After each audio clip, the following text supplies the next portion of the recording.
Hello, listener, and welcome to Book 4, Chapter 9 of Bite-Sized Tales, the audio flash fiction podcast.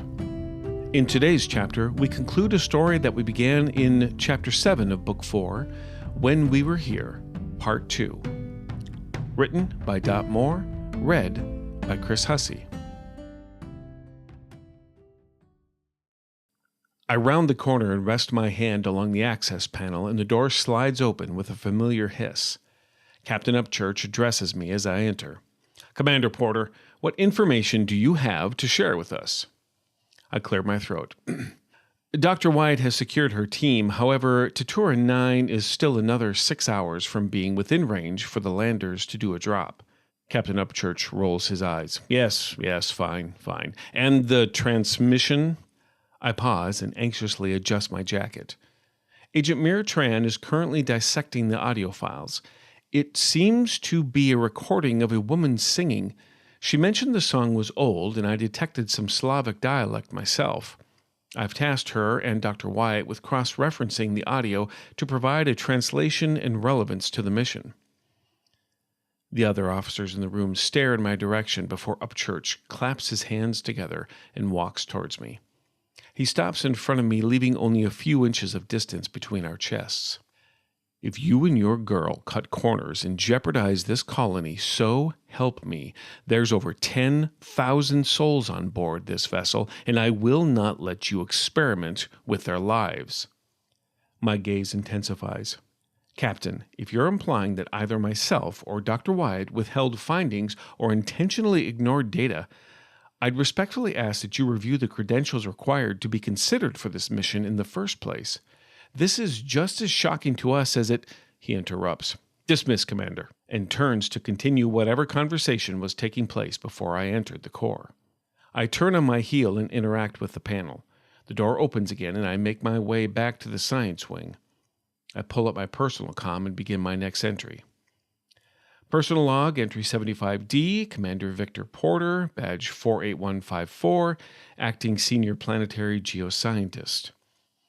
The transmission seems to be causing considerable concern to leadership, but my professional opinion is that nothing has changed. We are still on mission, and any steps we take to address this new information will be taken seriously, regardless of any implications around the discovery as a whole.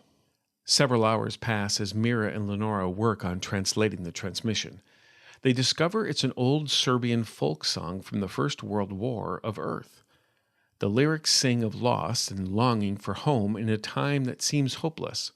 Ironic, considering that's exactly why we're on this particular colonization mission.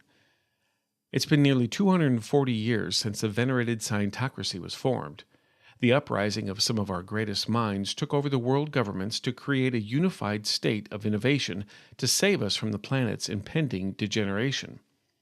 As an effort to preserve what remains, there is a rotating draft of engineers, geopolitical scientists, and historians that reside in segregated populations, but otherwise the planet was abandoned for stations exactly like this one in an effort to find our new home.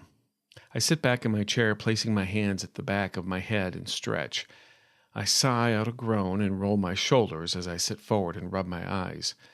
I look to my left and see Mira and Lenora reviewing the audio once again, though we've pretty well confirmed the translations are exact. The why and how are still ever-present questions we're struggling to come up with an answer to. Moments later, the door slides open and a cadet from the stasis wing approaches. He stops short of the door and requests permission to address the room. I stand and begin walking toward him. "Cadet, at ease, and report." He relaxes and slips a digital pad out from under his arm before his fingers begin tapping rapidly. I can see the few beads of sweat gathered along his hairline, and I feel my adrenaline begin to spike in concern. He clears his throat and turns the pad over to me. Sir, it seems that the stasis reservoirs are—" He pauses, trying to collect himself. "Depleting much faster than original projections depicted." I grab the pad and pull it towards me, reviewing the various readings of oxygen tanks, anesthesia, and meal replacement slurry. I can feel the blood drain from my face as I come to the realization of what this could mean. I turn to face Mira and Lenora, and they're both staring back at me with the same look of wide-eyed concern. Lenora walked over to me and snatched the pad from my hands and started tapping and scrolling frantically. Her eyes race across each screen as her hand goes to her mouth and she starts chewing on her thumbnail, a nervous habit that appears when something is clearly off. Vic, this can't be right. What the hell is going on? We ran every possible projection of resource utilization, and even in the worst case, it wouldn't deplete to this degree in such a short amount of time. She looked back at me, and the worry in her eyes was unmistakable. Lenora, I'm getting the same information you are. Let me look into it before we start panicking. I pinched the bridge of my nose before looking up to the cadet again. Who else knows this information? He glanced between me and Lenora and whispers, I came straight to you, sir. Only seconds passed before Lenora and Mira signed into the stasis wing logs to review consumption and confirmed that the cadet was correct in his finding. Mira sighed a hum in contemplation. Do you think this could be related to the transmission? My brows knit together as I dissected the thought. What would one have to do with the other?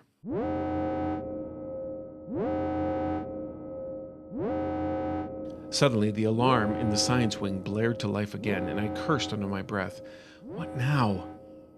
I moved past the cadet and slapped my hand against the panel, waiting for the door to open, and the scene before me is a symphony of chaos. Science officers and other engineers are scrambling around the room. Lenora moves to stand in front of me and brings her fingers to her lips with a resounding whistle that stops everyone in their tracks. I quickly scanned the room and noticed a lieutenant that's already back to looking at their monitor. Lieutenant, report. She stands and positions herself to face me and begins, Sir, we're picking up a gravitational shift, and tests are indicating we may be headed toward a distortion orbiting Tatura 9. Lenora's jaw nearly drops to the floor. That's not possible. Check it again, damn it. Minutes of silence pass after we all confirm with each other that there once was a large planetary body that orbited Tatura 9, but for some reason, it resulted in a dwarf black hole that is now pulling us into its gravity. Lenora and I sequester ourselves to my office after we make some designations to the support staff and senior officers with necessary preparations for the station. She looks at me while biting her thumb. Vic, we looked. This doesn't make any sense. We looked. I nod. We did. And we missed this.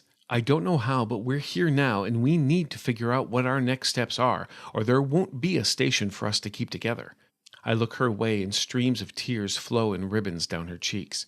She lets out a soft sob. How could we have missed this, Victor? I open my mouth to try and console her, and I'm interrupted by the door opening with a quick hiss as Mira walks into the room. Her expression is strained and urgent. I think I know why the transmission came through. Both Lenora and I give expectant looks, and she continues.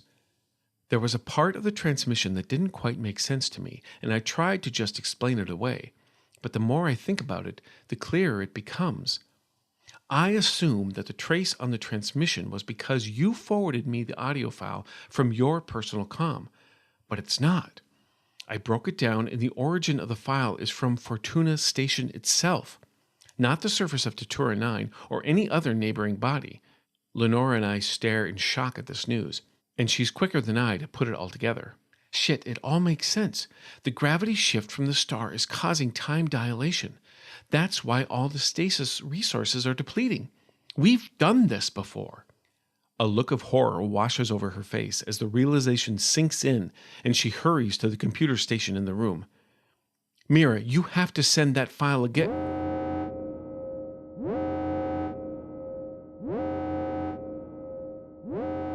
Alarms blare, but this time with an intercom message. Attention, Fortuna Station.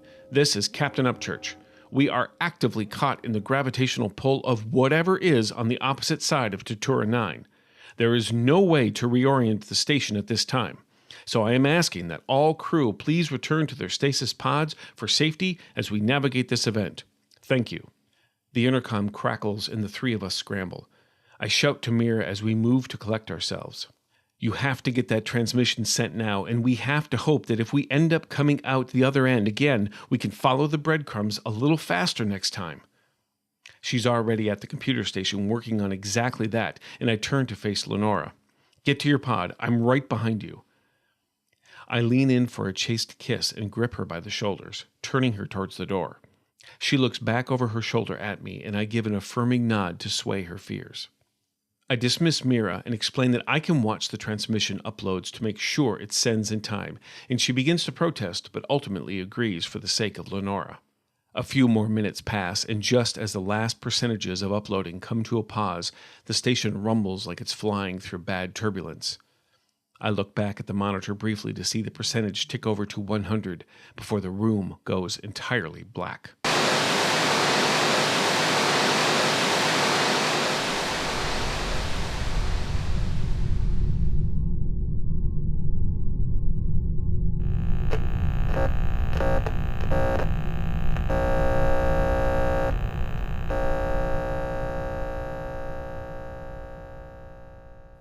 Shiplog entry 31A, Commander Victor Porter, badge 48154, acting senior planetary geoscientist. Good morning. It is 4:47 a.m. Terran Central Time. I am the first to awake, and I have already completed the first round of stasis recalls. Both Captain Paul Upchurch and Commander Quinn Marcus were successfully activated. I confirmed, based on current recorded star charts, we are less than 12 hours from reaching Tatura 9. These next couple of hours are crucial to be readying ourselves for the colonization efforts. Both myself and Dr. Wyatt researched the quadrant and determined that this particular planetary body is 76.3% habitable. However, there are necessary physical surveys still required before we can launch the colony. We should arrive by Terran date September 24th, 3026.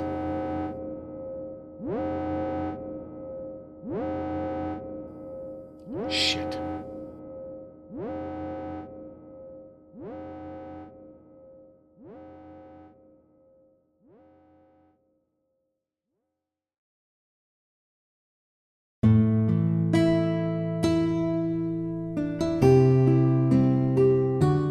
Author's note. And again, this is written by Dot, but read by me, so these are her words verbatim. I said I'd get it done in 2 parts, and I did it. Hope you all enjoyed it, and I'll do my best with sticking to flash fiction going forward.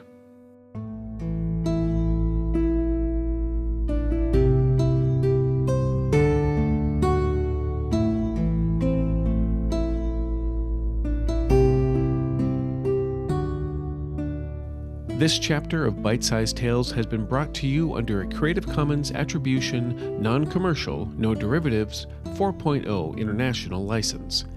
Intro and outro music is Fantasy Motion by Alexander Nakarada, provided under a Creative Commons 4.0 license. If you've enjoyed what you've heard today, we greatly appreciate reviews and recommendations to your friends. For more information about our authors, visit bitesizedtales.com or follow us on Instagram at bite_size_tales. We look forward to reading to you next time.